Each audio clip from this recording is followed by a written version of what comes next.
The number they kept repeating was 650 million.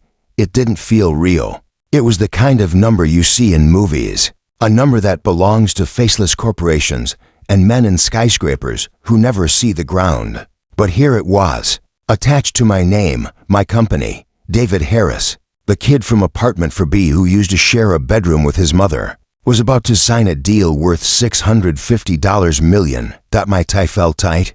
Like a polite noose I was willingly putting on. I stood in front of the full-length mirror in my penthouse suite, a place that still felt more like a movie set than my home.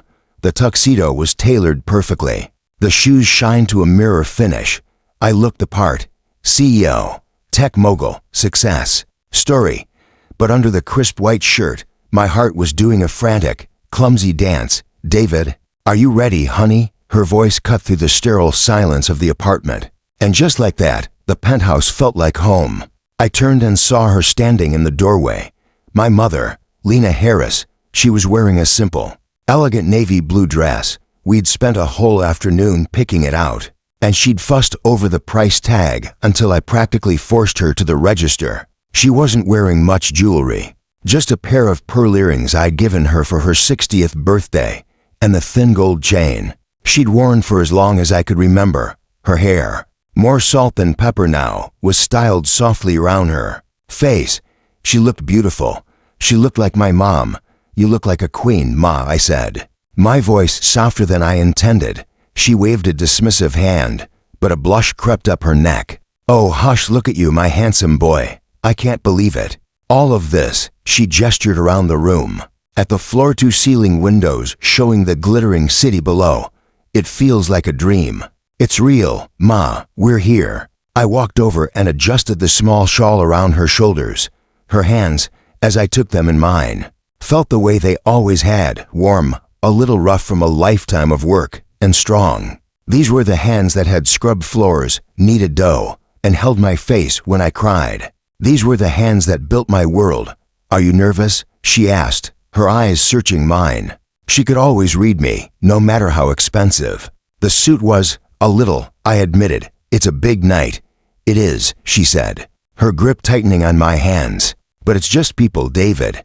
No different from the people at the church bake sale. Just with fancier clothes. You remember what I always told you? I smiled. Look everyone in the eye, and remember you're just as good as any of them. Because you are. That's my boy, she whispered, her pride a tangible thing in the air between us. The gala was being held at the city's most prestigious museum. The car ride over was a blur of flashing lights and my own anxious thoughts. This deal wasn't just about the money, it was about security. It was about cementing the legacy of the company I'd built from nothing in my tiny garage apartment. It was for the 700 employees who trusted me with their livelihoods. It was for my mom, to give her a life where she never had to worry about a bill or a broken appliance ever again. We stepped out of the car onto a red carpet. Cameras flashed like a sudden thunderstorm.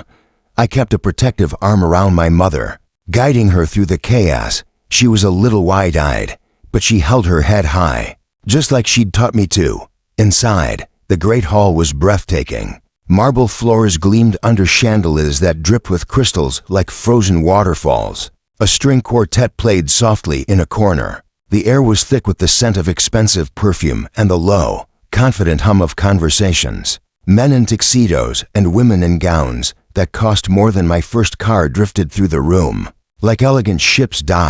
And then I saw him, Arthur Thompson, the CEO of the acquiring company, Titan Corp. He was old money, with a lineage that stretched back to railroad barons or something equally intimidating. He stood with a small group of men, all of them with the same air of unshakable, inherited confidence. Deep breaths. Ma, I whispered. I'm fine, she said, patting my arm.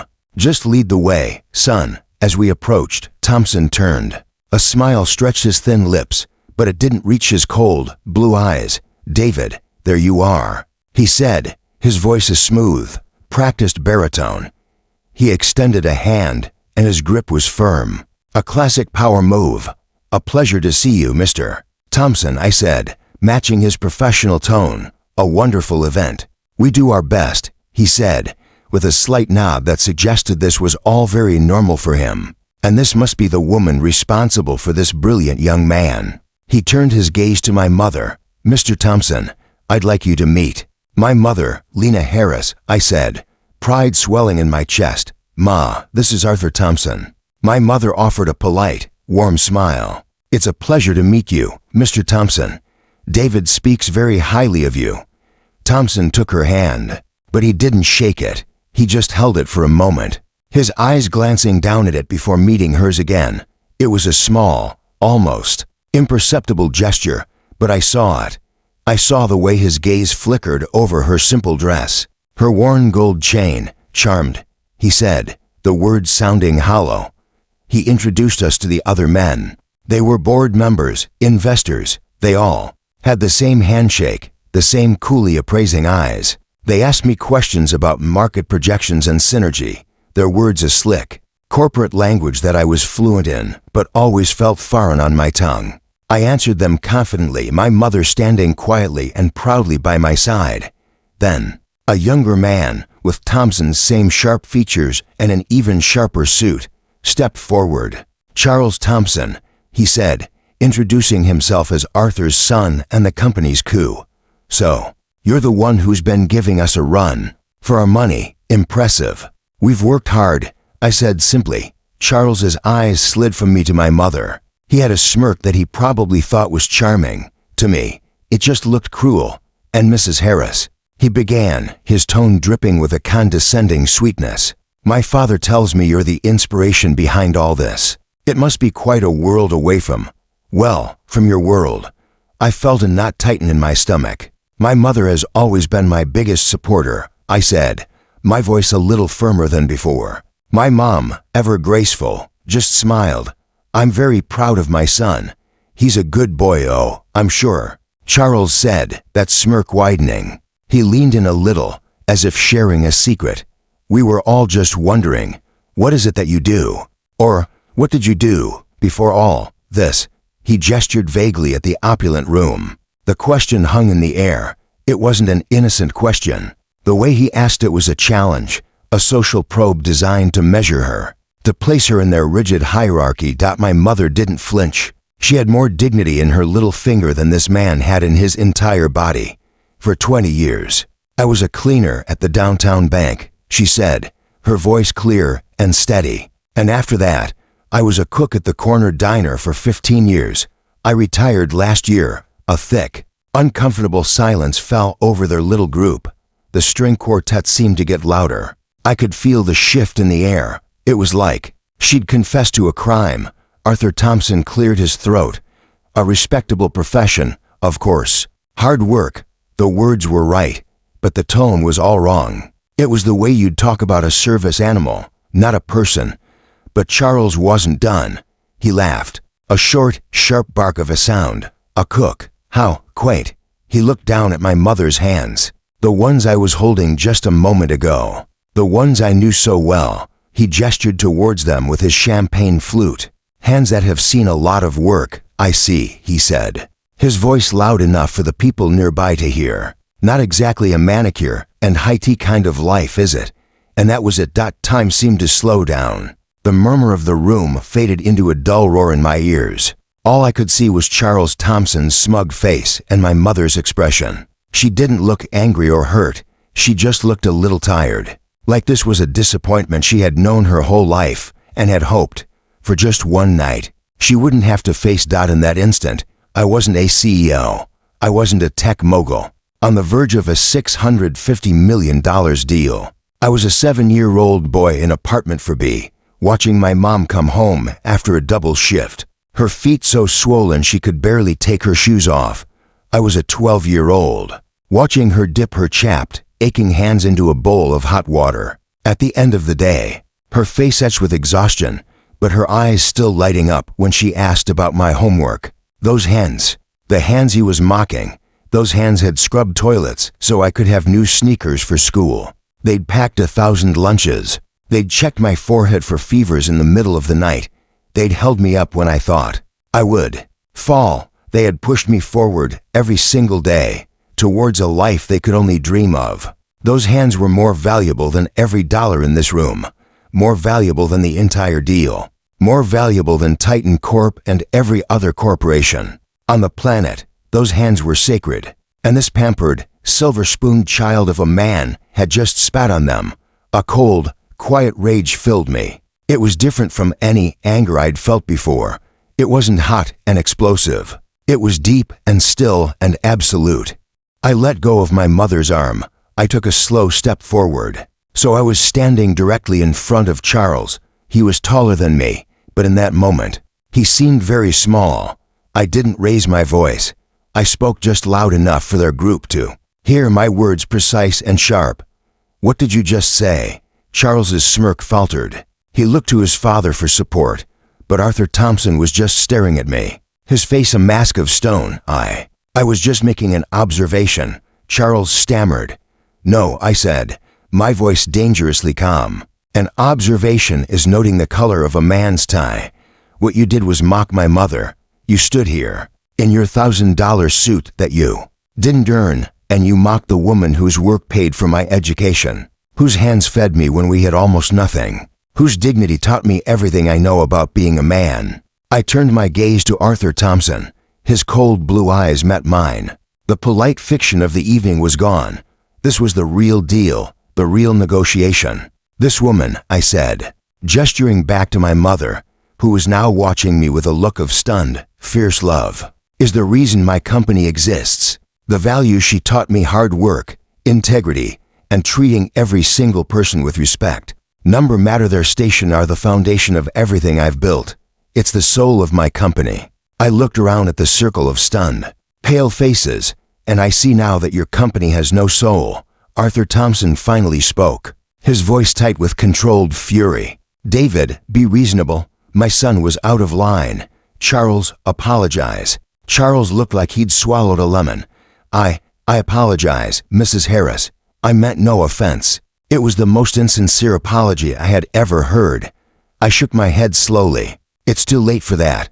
The apology isn't the point. The fact that it happened is the point. The fact that this is what you are, underneath the fancy suits and the polite words. This is your culture." I looked back at Arthur Thompson, the man who held the key to my company's future, the man who was offering me a fortune beyond my wildest dreams, and I felt nothing but pity for him. "We've been in negotiations for 6 months. Mr. Thompson, we've talked about synergy, about market share, about shareholder value, but we never talked about human value. And I see now, we have very different definitions of the word." I paused, letting the weight of my words settle in the sudden, dead silence around us. "So, you can keep your money," I said, my voice ringing with a clarity that came from a place of pure certainty. "The deal is off. Innovate Forward will not be acquired by Titan Corp. Not for $650 million, not for $1 billion, not for any price. We're done." A collective gasp went through the little group. Arthur Thompson's face went from pale to a deep, blotchy red. "You're throwing away a fortune because of a clumsy comment. You're a fool. Harris, this is unprofessional. This is business." "No," I said, turning my back on him. "This is personal." I walked over to my mother. I took her hand, her beautiful, strong, hard-working hand, and gently squeezed it. "Come on, Ma," I whispered. "Let's go home." She didn't say a word. She just nodded, her eyes shining with unshed tears. But they weren't tears of sadness. They were tears of pride that we walked away. We walked right through the heart of the gala, past the string quartet, past the glittering guests who were now whispering and staring. I didn't look at any of them. I just looked at my mother, holding her head high, walking beside her son. We left the red carpet, the flashing cameras, the whole hollow spectacle behind us. And as we stepped out into the cool night air, I felt like I could finally breathe. I hadn't lost a thing. In fact, I felt richer than I ever had in my life. The car ride home was silent for the first few minutes. I was driving, my knuckles white on the steering wheel. My mind was racing, playing out the consequences. My board of directors, my employees, the media storm that was about to break. Had I just committed corporate suicide? Had I let my emotions destroy everything I'd worked for? Then, my mother's hand covered mine on the steering wheel. "I'm sorry, David," she said softly. I looked at her, bewildered. Sorry, Ma, for what? You did nothing wrong. I'm sorry this happened. I'm sorry I embarrassed you. Tears pricked my eyes. I pulled the car over to the side of the quiet, tree-lined street. I turned to face her, the streetlights casting soft shadows inside the car. Ma, I said, my voice thick with emotion, don't you ever say that. You have never embarrassed me, not once in my life. Tonight, you were the most graceful, dignified person in that entire room. I have never been more proud of you than I was tonight, and I have never been more proud to be your son. She started to cry then, quiet, gentle sobs. I leaned over and wrapped my arms around her. She felt so small.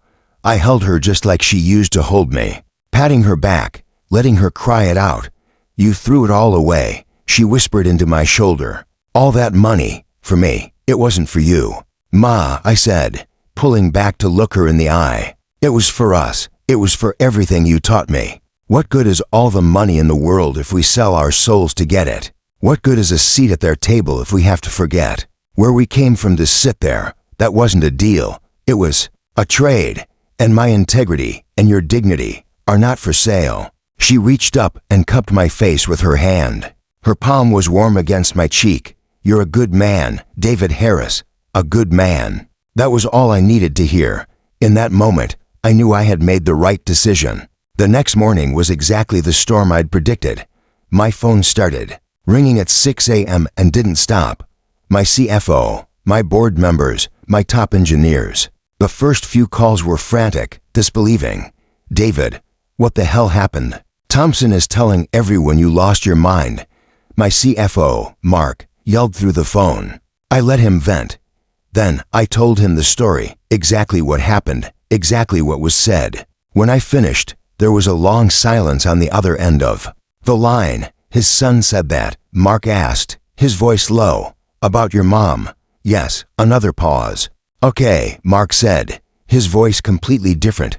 Okay, well, screw them, then. Not everyone was so supportive. The board members called for an emergency meeting to demand my resignation. The business news channels were having a field day.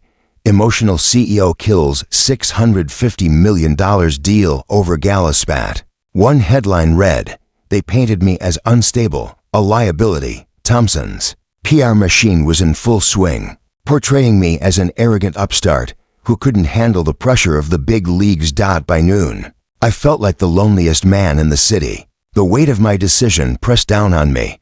I thought of my 700 employees. Had I failed them? Had my personal pride put their jobs at risk? The doubt was a poison, seeping into the certainty I had felt the night before. I called an all-hands meeting for the entire company that afternoon. I knew I owed them an explanation. Not a press release, not a corporate statement. Me, standing in front of them, telling them the truth. The main hall at our campus was packed. You could have heard a pin drop.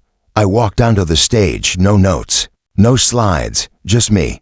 I looked out at their faces, engineers, marketers, HR staff, custodians, people who had families, mortgages, dreams, people who had trusted me. I told them everything. I told them about my mom, about her working as a cleaner and a cook. I told them about the gala, the fancy room, and the ugly words. I told them about Charles Thompson's comment about her hands. Those hands are the reason this company exists, I said, my voice echoing in the silent hall. This company wasn't founded on a venture capital pitch deck.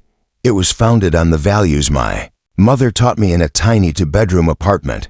The value of hard work, the value of integrity, and the non-negotiable value of human dignity. I took a deep breath. The deal with Titan Corp was a phenomenal opportunity from a financial perspective, but it was a catastrophic one from a human perspective. Their culture, as I saw it last night, is one of arrogance and disrespect. They look down on people who work with their hands. Well, this company was built by people who work with their hands and their minds and their hearts. That's all of you. I couldn't, in good conscience, sell our company, our family, to people who believe some of us are worth less than others. I couldn't take their money, knowing it came from people who would insult my mother and by extension, anyone they see as beneath them. Because if they'll say that to her face, what will they say about you behind your backs? How would they treat you once the deal was signed? I looked out at the sea of faces. I walked away from that deal because our company soul is not for sale. Our dignity is not for sale. I chose us. I chose our values. I know this puts us in a difficult position. I know there's uncertainty. And if any of you have lost faith in my leadership, I understand. But I had to make a choice. And I chose to bet on us, on our integrity. I hope that was the right choice. I finished, my heart pounding. For a long moment, there was absolute silence. The doubt came rushing back. I had miscalculated. They thought I was a fool. And then one person in the back started to clap. Then another, and another. Within seconds, the entire hall erupted in a standing ovation. It wasn't polite applause. It was thunderous, emotional, and overwhelming. People were cheering. Some were crying. My head of engineering, a brilliant woman named Priya, was in the front row, tears streaming down her face, clapping so hard her hands were red. I had been prepared for their anger, for their fear. I was not prepared for their love. The story, as it turned out, did go viral, but not the version Thompson's PR team was pushing. An employee at the meeting had recorded my speech and leaked it. It went everywhere. People started sharing their own stories of being disrespected. At work, of facing condescension from the powerful. The narrative shifted. I was no longer the emotional CEO. I was the CEO who stood up for his mom. I was the leader who chose principles over profit. #Dignity started trending. A week later, I got a call. It was from Eleanor Vance, the CEO of a rival tech giant, a company even larger and more respected than Titan Corp. She was a legend in the industry, known for her sharp mind and her even sharper ethics. "David," she said, her voice warm and direct, "I saw the video of your speech. My father was a mechanic. He worked with his hands his whole life. What you did, it resonated. We talked for an hour. The next day, she flew to our city. We didn't meet in a stuffy boardroom. We met in the break room of my office, drinking coffee out of company mugs. 2 months after that, we announced a new deal. A merger, not an acquisition. A partnership between two companies that shared the same values. The financial terms were even better than Thompson's offer. But that wasn't the part that mattered. The part that mattered was that on the day we signed the final papers, Eleanor Vance insisted on flying my mother out to be there. She walked right up to my mom, took both of her hands in her own, and said, "Mrs. Harris, it is an honor to meet the woman who built the man I'm so proud to be in business with." That night, I didn't go to a fancy gala. I went home to my mom's little house, the one I'd bought for her that she still insisted was too much. The air smelled of cinnamon and baked bread. I sat at her small kitchen table, the same one where I used to do my homework. I watched her hands, those beautiful, capable hands, as she put a plate of her famous pot roast in front of me. That there was no deal on the table, no millions of dollars hanging in the balance. It was just us. And I knew, with a certainty that ran bone deep, that this was the most valuable thing in the world. This was the real deal. It always had been.